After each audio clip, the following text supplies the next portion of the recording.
Hello everyone, welcome back to first grade fever. So as आपको यहाँ दिख रहा है क्लास 9th इकोनॉमिक्स लेसन 1। तो आज हम स्टार्ट करने वाले हैं इकोनॉमिक्स का लेसन 1 जो कि 9th क्लास का है। और यहाँ मैं एनसीईआरटी की बुक्स से ही आपको पूरा चैप्टर कराऊंगी। वन मोर थिंग, हम इकोनॉमिक्स को फ्रॉम द स्टार्ट जो है यहाँ पर टॉपिक्स करने शुरू करेंगे। जैसे कि 9th क्लास में आपकी इकोनॉमिक्स जो है वो आपको इंट्रोड्यूस की जाती है। तो यहाँ आपके सोशल साइंस में सिर्फ 4 ही चैप्टर्स ऐड किए जाते हैं। तो उसका फर्स्ट चैप्टर हम आज पढ़ेंगे। इकोनॉमिक्स बेसिकली क्या है, जहाँ हम अपने रिसोर्सेज को यूज़ करना सीखते हैं। हम सबके पास लिमिटेड रिसोर्सेज हैं, हमारे पास लिमिटेड रिसोर्सेज हैं और हमारी जो वांट्स हैं वो अनलिमिटेड हैं। तो उन रिसोर्सेज को अपनी वांट्स के लिए कैसे यूज़ किया जाए ये हमें इकोनॉमिक्स सिखाती है। ये एक बेसिक डेफिनेशन है जो आप आगे पढ़ेंगे। लेकिन अभी आपको इकोनॉमिक्स का बहुत ही बेसिक सा इंट्रोडक्शन दिया जाएगा कि इकोनॉमिक्स क्या होती है। तो इन क्लासेस में इकोनॉमिक्स के बारे में आपको थोड़ा बहुत सिर्फ बताना शुरू किया है, तो ज़्यादा घबराना नहीं है क्योंकि चैप्टर्स ईजी हैं, बस उनको ध्यान से समझना है। तो लेट्स सी हमारे फर्स्ट चैप्टर का नेम क्या है, and it's name is the story of village Palampur. तो यहाँ पर एक स्टोरी के थ्रू आपको इकोनॉमिक्स सिखाने की कोशिश की गई है। तो हम देखते हैं कि उस स्टोरी में हमें क्या क्या बताया गया है और कैसे बताया गया है, हम उसको कैसे सीखें। तो फर्स्ट आप एक पहले ओवरव्यू लेंगे चैप्टर का। हम चैप्टर को स्टार्ट करने से पहले एक उसका ओवरव्यू लेते हैं कि वो चैप्टर है क्या। आप फर्स्ट पॉइंट देख सकते हैं, लिखा है a story of a hypothetical village called Palampur. Hypothetical का मतलब एज्यूम किया हुआ, इमेजिन किया हुआ। हमने यहाँ पर एक विलेज को एज्यूम कर लिया है जिसका नाम क्या है, Palampur. Next is to introduce some basic concepts relating to production. यानी कि क्यों इस चैप्टर को आपके सामने इंट्रोड्यूस किया गया। ये चैप्टर आपको क्या बताएगा, प्रोडक्शन से रिलेटेड कुछ बेसिक कॉन्सेप्ट्स। प्रोडक्शन क्या होती है, उसके बेसिक कॉन्सेप्ट क्या है, वो हम धीरे धीरे आगे पढ़ेंगे। नेक्स्ट आपको बोला farming is the main activity in Palampur. अब वो बता रहे हैं पालमपुर में सबसे मेन एक्टिविटी क्या है, फार्मिंग यानी खेती बाड़ी करना। Whereas several other activities like small scale manufacturing, dairy, transport etcetera are carried out on a limited scale. लेकिन जो बाकी एक्टिविटीज़ हैं जैसे कि स्मॉल स्केल मैन्युफैक्चरिंग है, छोटे स्केल पर मैन्युफैक्चर करना, डेयरी यानी कि फार्मिंग एक्टिविटीज़ हो गई, ट्रांसपोर्ट हो गया, ये सब क्या है, एक लिमिटेड स्केल पर यहाँ पर यूज़ किए जाते हैं, जिसे आप नॉन फार्मिंग एक्टिविटीज़ भी कह सकते हैं। These production activities need various types of resources, natural resources, man-made items, human effort, money, etc. अब हमें ये जो प्रोडक्शन करनी है, आई होप प्रोडक्शन का एक बेसिक मतलब सबको पता ही होगा। प्रोडक्शन का मतलब गुड्स को बनाना। हम आगे इसकी डेफिनेशन और पढ़ेंगे अभी। तो इन प्रोडक्शन के लिए हमें क्या चाहिए, नेचुरल रिसोर्सेज। नेचुरल रिसोर्सेज आपने 8th क्लास में एनसीईआरटी का ही रिसोर्सेज चैप्टर पढ़ा होगा। तो नेचुरल रिसोर्सेज क्या है, एयर, वाटर, लैंड, हमें उसकी ज़रूरत पड़ेगी। मैन मेड आइटम्स यानी कि मशीनरी हो गई, मैन खुद हो गया, वो भी एक रिसोर्स है। आगे लिखा ही है ह्यूमन एफर्ट, यानी हमारे एफर्ट्स की और हमारी कोशिश की बहुत ज़रूरत है। देन मनी, आप कोई भी बिजनेस कर रहे हैं, कोई भी प्रोडक्शन कर रहे हैं तो आपको मनी की ज़रूरत होएगी ही। यहाँ पर जो मैंने ये पॉइंट्स आपको दिखाए हुए हैं, अगर आपको नोट्स बनाने की ज़रूरत है 9th क्लास में, या आपके स्कूल में आपको नोट्स बनवाए जा रहे हैं या आपको नोट्स बनाने हैं अपनी स्टडीज़ के लिए, तो ये जो मैं आपके यहाँ प्रेजेंटेशन की फॉर्म में आपके सामने मैं ये वीडियो में दिखा रही हूँ, आप इनको एज नोट्स भी कॉपी कर सकते हैं। ये मेरे अपने पढ़ के मैंने इनको प्रॉपरली नोट्स बनाया है, ठीक है। तो बेसिक हम सिर्फ नोट्स की फॉर्म में इस चैप्टर को पढ़ेंगे। पूरा चैप्टर रीड करना I know it's bit boring, तो यहाँ पर हम कोशिश करेंगे कि हम पॉइंट्स की फॉर्म में उसको करें। So let's start the chapter. First of all आ गई आपकी इंट्रोडक्शन। इंट्रोडक्शन में क्या कहा गया है, Palampur is a well connected with neighbouring villages and towns. Raiganj a big village is 3 kilometres from Palampur. अब सबसे पहले आपने पालमपुर की एक इमेज बना लेनी है माइंड में कि पालमपुर एक्चुअली है क्या, कैसा विलेज है वो। पालमपुर एक स्मॉल विलेज है लेकिन बहुत ही वेल कनेक्टेड विलेज है। वो किससे कनेक्टेड है, नेबरिंग विलेज से। नेबरिंग मीन्स जो आसपास के विलेजेस हैं या टाउन्स हैं वहाँ से वो बहुत ही कनेक्टेड है। और रायगंज एक जो पास में बहुत बड़ा सा विलेज है, वो पालमपुर से सिर्फ 3 किलोमीटर्स दूर है। तो पहले अब आप अपने माइंड में एक इमेज बनानी शुरू करेंगे कि पालमपुर कैसा है। स्मॉल विलेज है लेकिन वो बाकी बिग विलेजेस से कनेक्टेड है। Many kinds of transport are visible on this road starting from bullock carts, यानी बहुत सारे ट्रांसपोर्ट आपको यहाँ दिखेंगे पालमपुर में। ऐसा नहीं है कि वो एक प्रॉपरली बहुत ही बैकवर्ड विलेज नहीं है, पिछड़ा हुआ गांव नहीं है। यहाँ पर आपको ट्रांसपोर्ट दिखेगा। बुलॉक कार्ट्स बैलगाड़ी, टांगा, बगीज क्या होती हैं, जो कि wooden cart drawn by buffaloes, जिनको बफेलो खींचती है। Loaded with jaggery is gur and other commodities to motor vehicles like motorcycles, jeeps, tractors, trucks. तो इस तरीके की सारी जो ट्रांसपोर्टेशन है वो आपको इस विलेज में देखने को मिलेगी।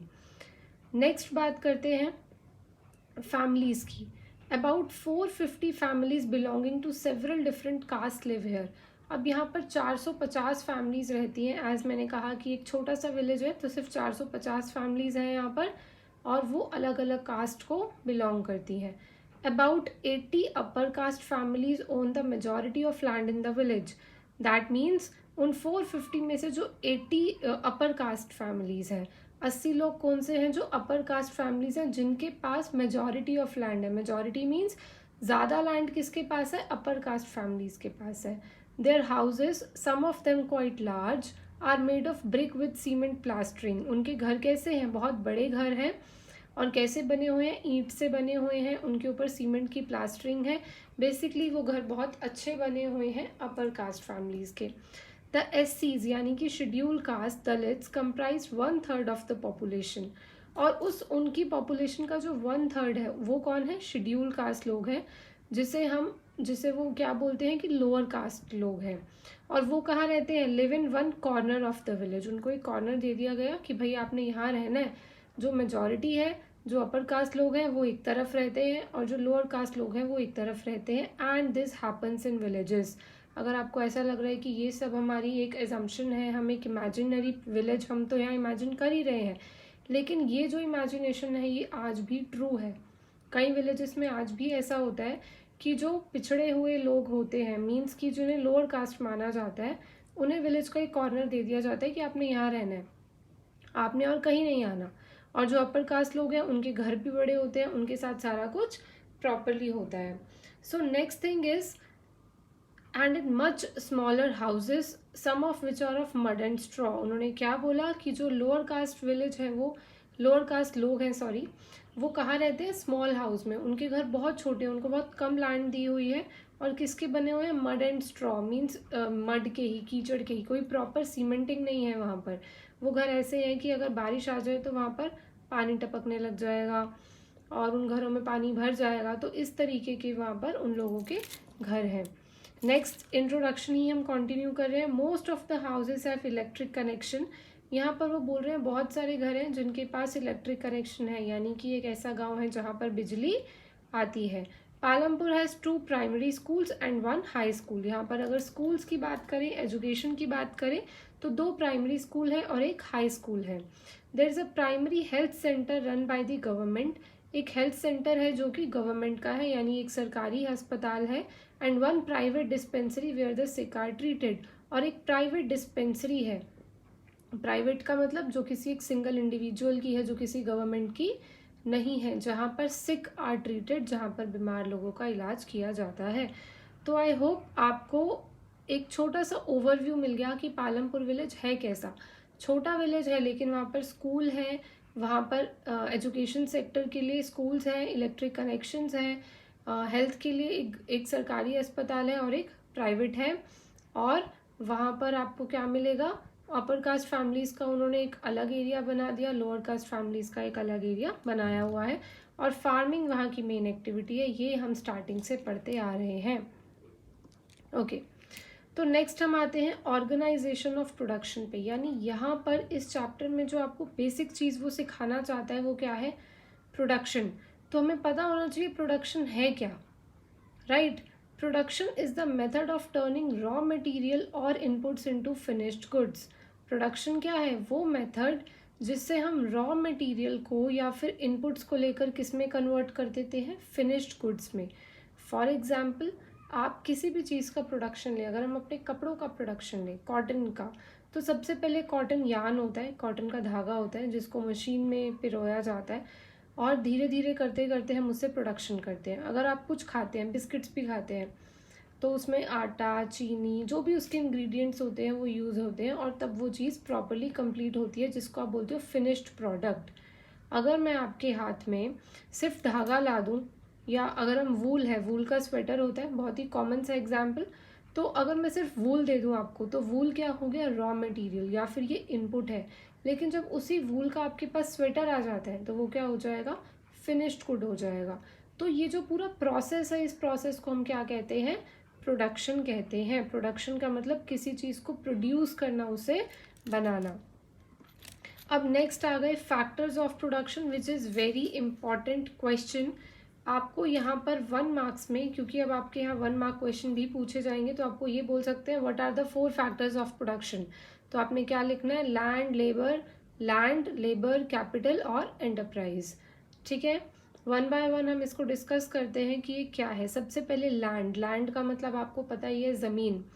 तो फैक्टर्स ऑफ प्रोडक्शन यानी वो चीज़ें जो प्रोडक्शन में हमारी हेल्प करती हैं। तो आपको लैंड तो चाहिए, जब आप प्रोडक्शन कर रहे हो, अगर आप घर पर एक छोटा सा काम भी कर रहे हो तो आप ज़मीन तो चाहिए। अगर हम यहाँ बिजनेस खोलते हैं, सपोज हम कोई भी एक बिजनेस खोल लेते हैं, हम टॉयज़ का बिजनेस खोलते हैं, तो उसके लिए मुझे लैंड तो चाहिए ही ना, तभी तो मैं उस जगह पर रख कर अपनी फैक्ट्री खोलूँगी, अपना बिजनेस बनाऊँगी। इट्स नॉट दैट कि मैं कहीं भी, हवा में तो नहीं चलेगा ना हमारा बिजनेस, तो वो कहाँ चलेगा, लैंड पर। सो सबसे बेसिक फैक्टर क्या हो गया, लैंड हो गया। Next is labour. आपको काम करने के लिए लेबर की भी ज़रूरत होगी। अगर आपने मशीनरी रख दी तो अपने आप तो काम हो नहीं जाएगा, तो हमें उसके लिए किसकी ज़रूरत पड़ेगी, labour. Third is capital. Capital क्या होती है, मनी। Capital is money. तो जब आप कोई बिजनेस स्टार्ट करने जा रहे हैं तो सबसे पहले हम बिजनेस स्टार्ट करने के बारे में सोचते ही तब हैं जब हमारे पास उसके लिए क्या होनी चाहिए, कैपिटल होनी चाहिए, हमारे पास मनी होनी चाहिए। And the last is enterprise. Enterprise is basically knowledge. Knowledge and enterprise हम इसे कहते हैं कि जो हमने फैक्टर्स ऑफ प्रोडक्शन करनी है, जो हम प्रोडक्शन करना चाहते हैं, क्या उसके लिए हमारे पास एक प्रॉपर नॉलेज है। अगर आज मुझे कोई बोलता है या आपको कोई बोलता है कि आपको एक बिज़नेस सेटअप करना है, तो आप वो बिज़नेस तब तक सेटअप नहीं कर सकते जब तक आपके पास उस चीज़ की सफिशिएंट नॉलेज ही ना हो। विदाउट एनी नॉलेज तो आपका कैपिटल वेस्ट हो जाएगा, आपका मनी वेस्ट हो जाएगा, तो वो तो हम नहीं करेंगे, राइट। तो फैक्टर्स ऑफ प्रोडक्शन में हमारे पास 4 चीज़ें हैं, land, labour, capital and enterprise. बहुत ही बेसिक चीज़ें हैं, लैंड की भी हमें ज़रूरत है, लेबर की भी ज़रूरत है, कैपिटल भी हमें चाहिए, और एंटरप्राइज यानी कि हमें नॉलेज तो चाहिए ही। नॉलेज एंड एंटरप्राइज का मतलब कि जो पूरा प्रोसेस है उसकी आपको नॉलेज होनी चाहिए। अब कैपिटल भी होती है ह्यूमन कैपिटल, यानी जहाँ हम लोगों को ही एज रिसोर्स मानते हैं, ह्यूमन एज रिसोर्स आपने पढ़ा है। और क्या होती है, working capital, fixed working capital, जो आपको डेली अपने खर्चे चलाने के लिए पैसे की ज़रूरत होती है। देखिए, कैपिटल आपको 2 तरीके की चाहिए होगी, एक जो हमने लेबर को रेगुलरली वेजेस पे करने हैं, ठीक है, और एक जिससे हमने मशीनरी खरीदनी है, तो वो फिक्स्ड कैपिटल और वर्किंग कैपिटल हो गई। फिक्स्ड कैपिटल जिसको मैंने एक ही बार यूज़ किया और वो प्रोडक्शन में सालों साल काम आएगी, फॉर एग्जाम्पल कोई भी एक मशीनरी खरीद रही। और वर्किंग कैपिटल जो मेरे डे टू डे एक्सपेंसेस करा रही है, जैसे कि लेबर को मैं मंथली उनकी वेजेस दूंगी या पर डे का खर्चा दूंगी, तो वो क्या हो गई, वर्किंग कैपिटल। अब हम बस आज यहीं तक पढ़ेंगे, एक लास्ट स्लाइड और देख लेते हैं। I know it's bit boring may be, तो एक और देखते हैं, बाकी चैप्टर हम फिर बाद में करेंगे। यहाँ पर लिखा है लैंड इज फिक्स्ड। इसका मतलब लैंड कैसी होती है, फिक्स होती है। अब ये तो आपको बहुत ही बेसिक सी चीज़ यहाँ पर बताई गई है, लैंड फिक्स ही तो होती है, लैंड को तो हम बढ़ा नहीं सकते। तो क्या लिखा, अब ये पालमपुर विलेज के बारे में, 75% of the people who are working are dependent on farming for their livelihood. Livelihood मतलब अपना जीवन यापन करने के लिए जो 75% लोग हैं वो किसके ऊपर डिपेंड करते हैं, फार्मिंग के ऊपर डिपेंड करते हैं, वो खेती बाड़ी पर डिपेंड करते हैं। दे कुड बी फार्मर्स और फार्म लेबरर्स, या तो वो किसान हैं या फिर फार्म पे काम करने वाले मजदूर। फार्म लेबरर्स मतलब जो फार्म के ऊपर काम करते हैं। The well being of these people is closely related to production on the farms. वो क्या कह रहे हैं, वेल बींग मतलब इनका ठीक रहना या इन लोगों की जो परवरिश कह सकते हैं, उनका जीवन यापन डेली का, वो किस चीज़ पर डिपेंड करता है? इन फार्म्स की प्रोडक्शन पर। कैसे? अगर प्रोडक्शन ज़्यादा होगी तो उनके पास ज़्यादा पैसा आएगा, ऑटोमेटिकली उनकी लाइफ कैसी होगी? अच्छी होगी। लेकिन अगर प्रोडक्शन इन फार्म्स पर अच्छी नहीं होती तो उनकी जो वेलबींग है वो अच्छी नहीं होगी, उनके पास खाने के लिए कुछ होगा ही नहीं।